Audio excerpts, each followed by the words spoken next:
Chers auditeurs, je vous salue. Pour nous, les choses sérieuses commencent. Dans cette chronique, nous allons directement entrer dans le vif du sujet, comment ça se passe là-bas tout de suite après notre mort. Tout d'abord, il faut savoir que 3 cas de figure vont se présenter. Premier cas, j'espère sincèrement que vous en ferez partie, mais déjà le fait que vous intéressez à ce sujet est bon signe. Au bout de 3 jours, vous vous réveillerez avec votre plus beau sourire et vous vous dites ce que nous a dit votre dévoué est donc vrai. L'endroit est agréable, délicatement chauffé, lumière réconfortante, il ne manque plus qu'une douce musique. Mais sait-on jamais. Bref, on se sent bien. Voyons la suite. Second cas, il ne nous concerne pas directement, mais plus une civilisation moins avancée, par exemple nos ancêtres lointains moins évolués. Nous y reviendrons un petit peu plus tard. Mais pas d'inquiétude ici, pas de jugement arbitraire, ça n'existe pas. L'handicap civilisationnel primitif n'est pas sanctionné. Simplement, pour eux, leur réveil sera décalé de quelques siècles, en des occasions précises. Mais ils auront les mêmes chances que nous de poursuivre leur ascension. L'injustice là-bas n'existe pas. Ils ne s'aperçoivent pas du temps qui passe, c'est comme un long sommeil. Troisième cas, là, c'est plus corsé. Ceux faisant partie de cette tranche ne se réveilleront pas. Ils ne souffrent pas, ils sont déjà morts. Ces personnalités sont annihilées, comme si elles n'avaient jamais existé. Pour quelle raison ? Tout simplement, c'était leur choix. Durant leur vie de mortels, ils ont fait le choix de ne pas survivre. Les décisions d'annihilation d'une âme sont promulguées par la plus haute instance au siège du super-univers, où le cas est minutieusement étudié par une instance suprême retraçant rétroactivement les choix du mortel décédé.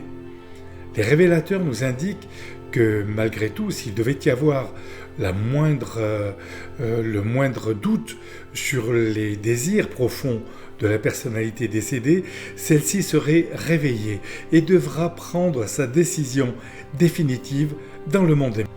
Rappelez-vous, je vous disais dans une chronique qu'une directive absolue avait autorité dans toute l'immensité de l'univers, le libre arbitre. Eh bien, ce libre arbitre est respecté concernant celui ou celle qui ne croit en rien, qui rejette toute forme de croyance, en une survie ou toute forme de progression après la mort. L'univers respecte ce choix. Il n'y a pas d'enfer, pas de purgatoire ou je ne sais quoi d'autre. Et dans ce choix, nous ne parlons pas de religion. Là, c'est simplement la volonté, le désir d'ouvrir son esprit à autre chose que son nombril. Nos ancêtres très lointains n'étaient pas encore façonnés par les courants religieux. Leurs croyances en un au-delà étaient différentes. Croyances aux esprits, au mystère de la nuit, du ciel, des orages et des tas d'autres choses. C'est suffisant pour obtenir le passeport d'une survie. C'est un exemple, mais il en existe des tas d'autres. Inutile de s'imposer des rituels abracadabrants et stupides dans tel ou tel lieu soi-disant sacré. Ce n'est pas nécessaire pour obtenir le visa de séjour. Pour ces êtres d'un passé lointain, une étape transitoire se déroulera après leur réveil. Mais ils suivront le même plan d'évolution que nous. Leur choix définitif sera pris en considération après cette période transitoire, tout comme nous. Encore une fois, c'est votre choix qui va déterminer votre avenir et pas le choix d'une institution religieuse ou toute autre chose. Cela est valable dans tout l'univers. Au fur et à mesure du développement des chroniques, nous y reviendrons de façon plus approfondie sur ces sujets, car c'est un sujet très important. Il conditionne votre avenir, notre survie. Voilà les 3 possibilités auxquelles les espèces intelligentes sont confrontées. Nous connaissons tous des personnes autour de nous très matérialistes ou profondément athées pour lesquelles une progression de l'esprit après la mort est totalement inconcevable. Eh bien, leur choix sera respecté. Par contre, Tous les autres ayant laissé une porte ouverte, ou seulement entr'ouverte, aux grandes questions des mystères de l'univers, pourront démarrer leur seconde phase de progression. Ils se réveilleront au bout de 3 jours dans le premier monde des maisons qui se situe sur une sphère architecturale d'éducation gravitant dans notre système administratif. Il y a 56 satellites autour du siège et capitale de notre système éducatif. Les 7 mondes des maisons, également appelés Maisonias, nous attendent. Leur grandeur est sensiblement identique à la Terre. Dans certains écrits, ce monde d'éducation est aussi appelé le premier ciel. Le dernier monde est le 7e ciel. Je suis sûr que ça vous parle. Bon, c'est fait, vous voilà ressuscité. Vous allez reprendre le fil de votre vie exactement où vous l'avez laissé quand la mort a tapé à votre porte. Vous remarquerez un changement considérable ou pas, suivant si vous débarquez d'une planète évoluée ou plus primitive. Par contre, gros changement avec votre nouveau corps. L'ancien est resté là où vous l'avez laissé. Et oui, on ne peut pas tout avoir.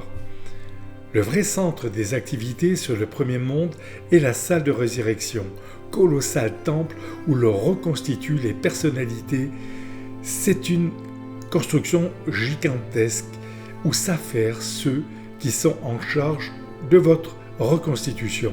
C'est pas une mince affaire que d'assembler ce qui est votre patrimoine personnel, à savoir votre mémoire, votre personnalité, votre âme. Mais aucune crainte, toutes ces parties si précieuses durant ces 3 jours de sommeil de la mort étaient entre de très bonnes mains. L'erreur est inconcevable. Vous comprendrez pourquoi. Cet immense édifice de la vie nouvelle se partage en 7 ailes, les salles de résurrection des races humaines. Chacun des bâtiments est consacré à l'une des 7 races du temps. Chacune des 7 ailes contient 100 000 chambres personnelles de résurrection. Ces ailes se terminent par des espaces circulaires d'assemblage et de réveil pour 1 million d'individus. Comme vous le voyez, on n'est pas seul à mourir dans l'univers. Après notre résurrection, on nous affecte une résidence permanente. Les révélateurs nous disent qu'éternellement, nous nous souviendrons des profondes impressions que nous aurons ressenties en assistant pour la première fois à ces résurrections. Ça, je veux bien le croire. C'est après cette reconstitution qu'on nous accorde 10 jours de vacances. Durant ces 10 jours, nous allons nous familiariser à notre nouvel environnement, ainsi qu'avec le programme qui nous attend tout de suite après. Nous profiterons de ce temps pour consulter les registres des inscriptions et joindre nos bien-aimés disparus avant nous, y compris les jeunes et très jeunes enfants. À la fin des 10 jours commence la seconde étape, en direction de cette lumière éternelle qui nous attire irrésistiblement, dont je vous dévoilerai le nom plus tard. Sur le premier monde des maisons, ou Maisonias, vous reprendrez votre entraînement intellectuel et spirituel là où vous l'avez laissé. Presque toute l'expérience du premier monde des maisons est consacrée aux soins apportés à nos déficiences. On nous dit que les survivants arrivant sur ce premier monde présentent des défauts de caractère si nombreux et si variés que nos instructeurs consacrent leurs activités majeures à corriger et à guérir ces héritages de notre vie passée, comme les craintes, les peurs, les doutes, l'égoïsme, etc., etc. La liste est non exhaustive. Mais également, au bout des 10 jours de liberté, certains d'entre nous, ayant développé un niveau mental et spirituel plus élevé, se verront proposer de partir pour la maison numéro 2. Et ainsi de suite, pour ceux qui ont les niveaux requis, jusqu'à ce que vous arriviez à votre maison d'affectation. Durant toutes ces périodes, nous ne serons jamais seuls. Nous serons toujours accompagnés par d'agréables compagnons très sociables et compétents aux multiples fonctions, interprètes, traducteurs, guides, conseillers.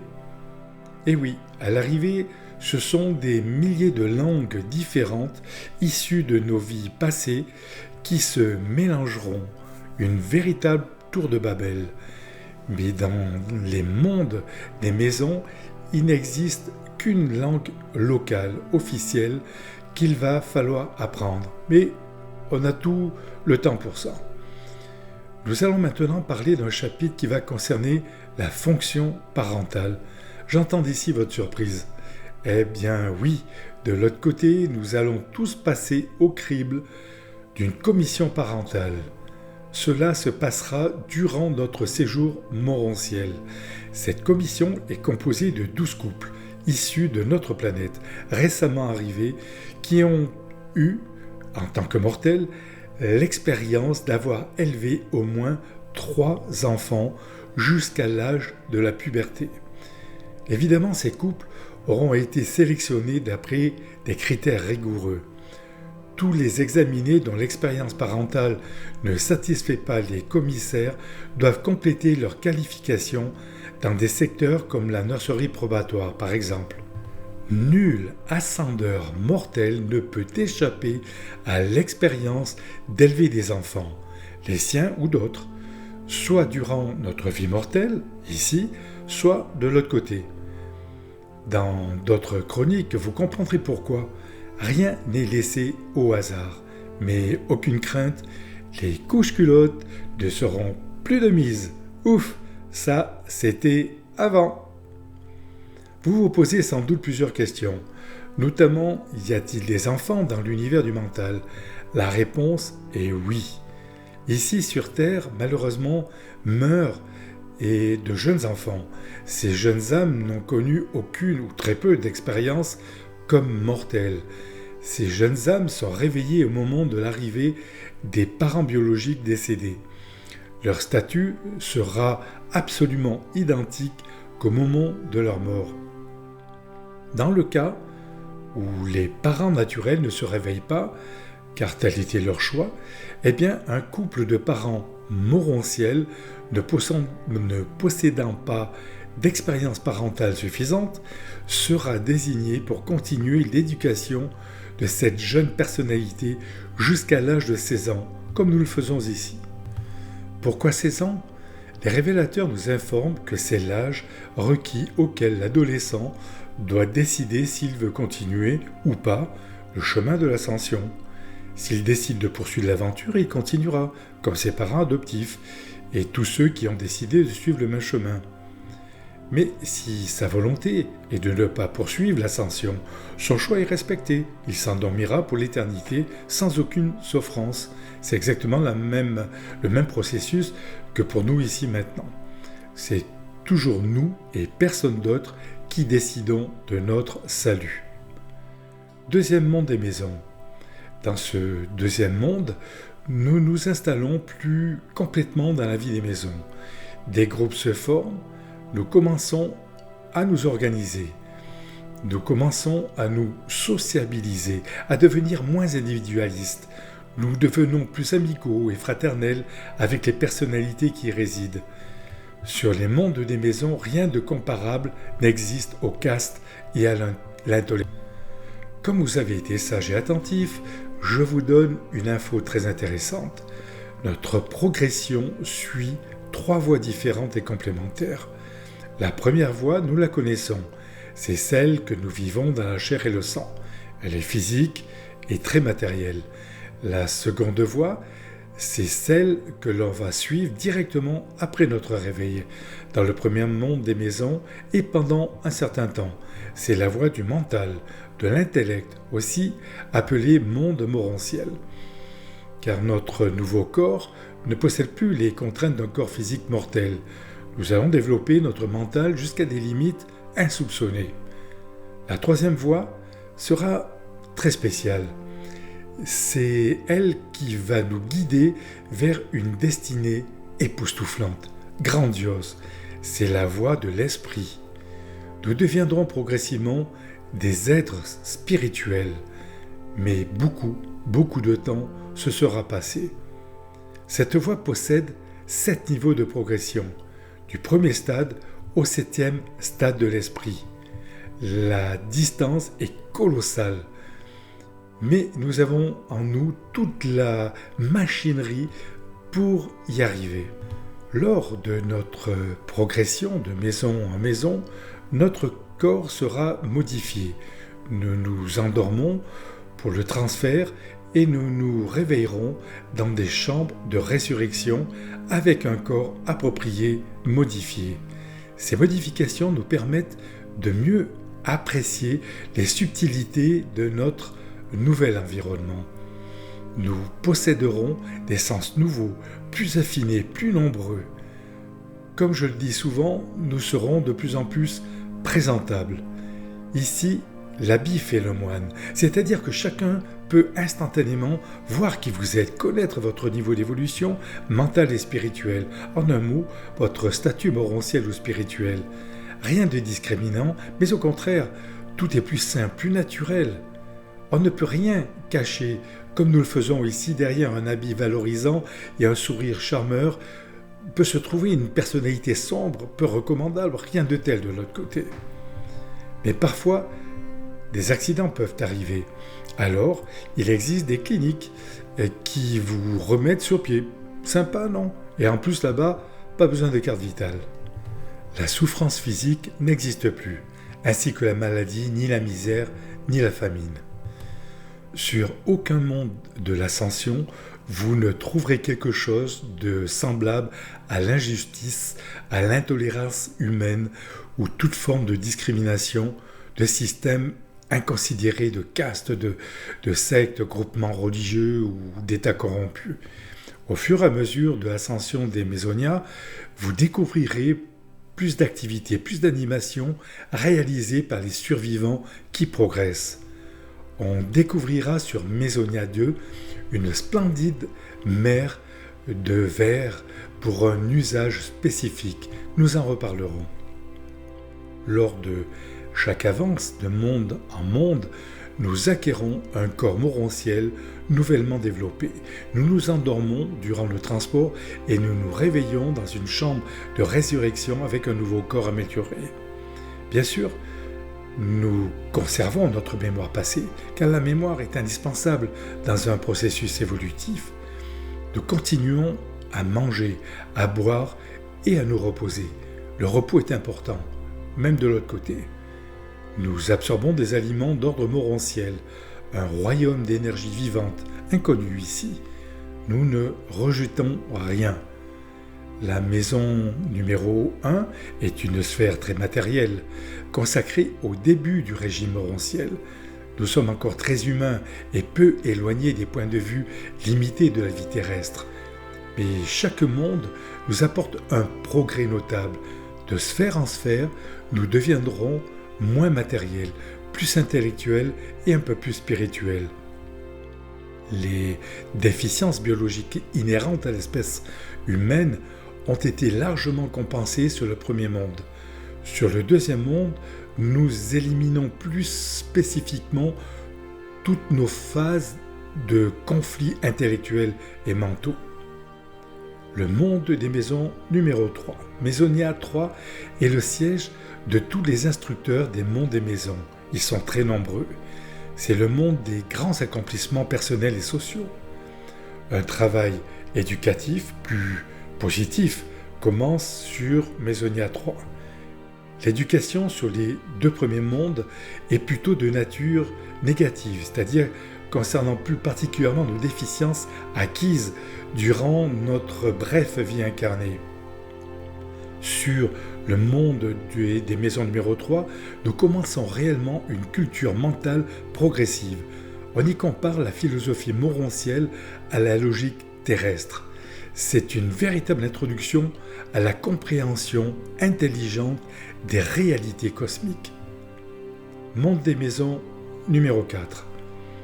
À partir de ce monde, nous avons davantage d'autorisation de visiter des quartiers et des sphères plus hautement évoluées, avec la possibilité de côtoyer des personnalités au statut plus élevé. C'est ici que démarre une magnifique expérience sociale avec les créatures morontielles. On nous introduit dans un nouvel ordre social basé sur la sympathie compréhensive d'une appréciation mutuelle, l'amour désintéressé des services réciproques, et surtout de réaliser en commun une destinée grandiose. Nous prenons conscience par nous-mêmes d'une réalité divine inimaginable. Rappelez-vous, nous avons souvent parlé de cette lumière de vie qui nous attirait irrésistiblement. Et bien sur ce monde, nous commençons à réaliser toute la portée, toute la signification de son origine. Nous la cherchons ardemment. Nous voulons plus intensément la découvrir, en parler avec les autres, la révéler. Maisonnia numéro 5. Le transport au 5e monde des maisons est un formidable pas en avant dans notre vie morontielle. C'est ici que nous comprenons clairement la haute destinée des mondes évolutionnaires comme notre Terre. La Terre peut progresser jusqu'au stade évolutif du 5e monde des maisons. Et c'est ce que vont faire nos lignées futures dans les âges futurs. Cette période très avancée sur des planètes naturelles est aussi appelée ère de lumière et de vie. Nous en reparlerons souvent dans ces chroniques. Il y a 7 cercles d'évolution dans les ères de lumière et de vie. Actuellement, ici, nous en sommes encore très éloignés. Vous comprenez maintenant pourquoi, dans les premières chroniques, je vous disais que la mort dans les âges futurs serait progressivement de moins en moins nécessaire pour franchir le cap entre la vie terrestre et morontielle. Dans le 4e monde, nous parlerons couramment le langage de notre univers local. Dans le 5e monde, nous commencerons à apprendre le langage de notre super univers. Nous serons tous bilingues. À plusieurs reprises, nous nous sommes rendus dans la capitale de notre système, mais c'est maintenant que nous rencontrerons des êtres superbes et hautement évolués. Nous commençons à nous intéresser au monde supérieur d'éducation de notre constellation, la prochaine étape morontielle. Sur Maisonnia 5, c'est une véritable naissance de notre conscience cosmique. Nous commençons à penser cosmiquement. Notre pensée, notre mental connaît un élargissement extraordinaire. Nous commençons à entrevoir, à soupçonner une destinée fabuleuse qui s'offre à nous. Notre enthousiasme s'amplifie pour la poursuite de notre ascension. L'étude devient volontaire, le service désintéressé devient naturel et le rapprochement avec cette lumière mystérieuse devient spontané. Nous sommes de plus en plus attirés vers elle. Maisonnia numéro 6. Dans cette Maisonnia, il va se passer beaucoup de choses. Nous commençons à nous intéresser à notre future carrière spirituelle. Nous commençons à percevoir des êtres magnifiques au statut très élevé que nous ne pouvions voir auparavant. Nos sens ne nous le permettaient pas. Ici commencent les premiers cours dans la technique d'administration de l'univers. Chers auditeurs, c'est maintenant que s'ouvre une des plus fascinantes portes qu'un mortel puisse imaginer. C'est ensemble que nous allons la franchir. Le chapitre consacré à cet événement est sans doute le plus lu, pas seulement par la gente féminine, qui peut-être, de par leur nature, est plus sensible à cet événement, cela reste un mystère, mais aussi par tous, dont votre dévoué. Nous n'avons jamais abordé un événement qui se passe lorsque nous sommes enfants. Vers l'âge de 5 ans, il va se passer quelque chose. Nous allons consciemment réaliser un acte moral, à ne pas confondre avec un acte de foi. À 5 ans, c'est un peu tôt. Qu'est-ce qu'un acte moral ? Eh bien, c'est par exemple l'enfant qui ramasse le parapluie d'une vieille dame, qu'une vieille dame a laissé malencontreusement tomber, ou l'enfant qui tente de consoler son petit frère ou sa petite sœur, ou peut-être défendre un jeune ami dans la cour de récréation. Il y a plein de possibilités d'actes moraux. À ce moment-là, vient en nous, d'une manière totalement imperceptible, un ajusteur de pensée. Les ajusteurs de pensée ne sont pas de vraies personnalités, mais ils sont de vraies réalités, réalités de l'ordre le plus pur qui soit connu dans l'univers des univers. Ils sont la présence divine. Je vous sens réagir. C'est notre cadeau, notre dotation spirituelle mentale. Ce qui se passe est prodigieux. Bien sûr, nous n'en avons pas conscience. Ça ne change en rien à notre vie d'enfant, d'adolescent puis d'adulte, car cet ajusteur de pensée va rester en nous tout au long de notre vie. Il n'est pas notre conscience, il l'observe, mais il a un rôle crucial dans notre destinée, à ne surtout pas confondre avec un changement de conscience en nous, de comportement ou tout autre changement dans notre façon de penser.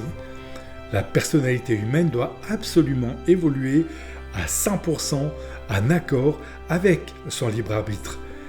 Il en est ainsi et le sera toujours depuis la nuit des temps jusqu'à la fin des temps. Qui est-il? Quel est son rôle? Nous consacrerons la prochaine chronique sur cette personnalité unique dans tout l'univers.